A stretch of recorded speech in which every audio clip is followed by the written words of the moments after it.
the chairperson of the Education Forum, the education partners from UNICEF, DFAT, and EFAP, CEOs of the Ministry of Education statutory bodies, TSLS, is he here? On his way. The FTRA, Fiji Higher Education Commission, and NASAC, the representatives of the respective faith-based education board, school authorities, and ladies and gentlemen, Nisa Ambulabinak.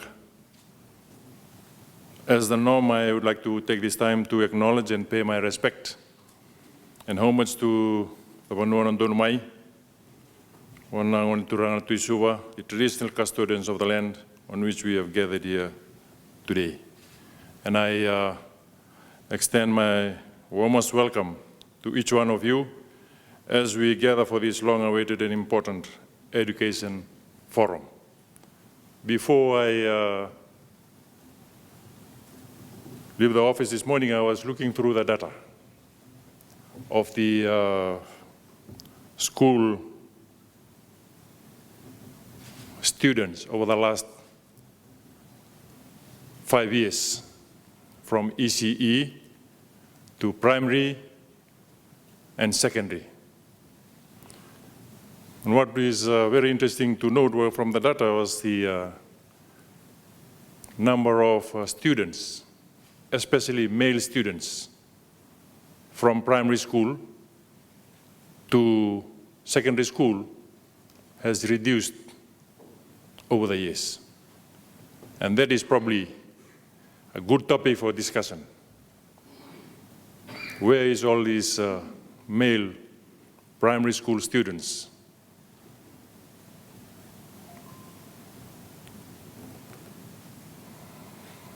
Pathways in terms of continuing their education in the secondary school level. That data has been consistent, and I think we all share that concern and that responsibility in this forum to ensure that we try and come up with a solution. We have been giving out free education grants, transport assistance, free textbooks, back-to-school assistance, but the data that has been provided and shown to me this morning was that that continues to be a challenge in terms of male boys, primary school students continuing their education at the secondary level and beyond. As you might be aware that the last education forum was held in 2016, bringing together stakeholders to review the Fiji education system and consult on key forums and align national priorities with global goals such as Sustainable Development Goals 4 and regional framework like the PEC-REF. And it focused on areas such as curriculum, teacher development, equity, and evidence-based planning. And however, the forum was later discontinued by the previous government and has remained inactive until now. Its reconvening today fulfills a legal obligation under Part 3, Section 4 of the Education Act 1966, which mandates the establishment of the Education Forum to advise the Minister on education policy, system organization, and related matters. Reviving this forum signals our commitment to transparent, inclusive, and participatory decision-making in shaping the future of education in Fiji. Over the past few years, our education system has been profoundly challenged, as you may all be aware. And the global pandemic disrupted classrooms, the deepening inequality, and exposed the need to digital readiness, teacher support, and resilience at every level of the system. Yet through the disruptions, we uncovered a powerful truth. It is through collaboration with families, with teachers, with partners and communities that we not only adapt, but we also thrive. Ladies and gentlemen, collaboration in its truest form means breaking down silos, embracing innovations, and valuing every stakeholder's voice. The 2023 National Education Summit has highlighted the educational gaps, and we have already mapped out the way forward through the Denarau Declaration 10-year policy framework under the 7 thematic areas. We are now at the edge of the new era of education, one that calls for redefine, rebuild, and reimagine. And we must also do so with urgency, clarity, and unity. And to begin with, we must redefine learning experiences through the integration of technology, not as a delivery tool, but as a way to make learning more relevant, engaging, and inclusive. And we must ensure digital tools and platforms are accessible to learners in rural and maritime communities, and that no child is left behind in our digital transition. We must bridge the gap in access, universal access, and equity. For too many students, especially girls and children with disabilities, and those in remote areas, still face barriers to full participation. And we must take bold steps to ensure all children have the same opportunity to succeed, and regardless of their background or location. Another urgent priority is investment in our teachers.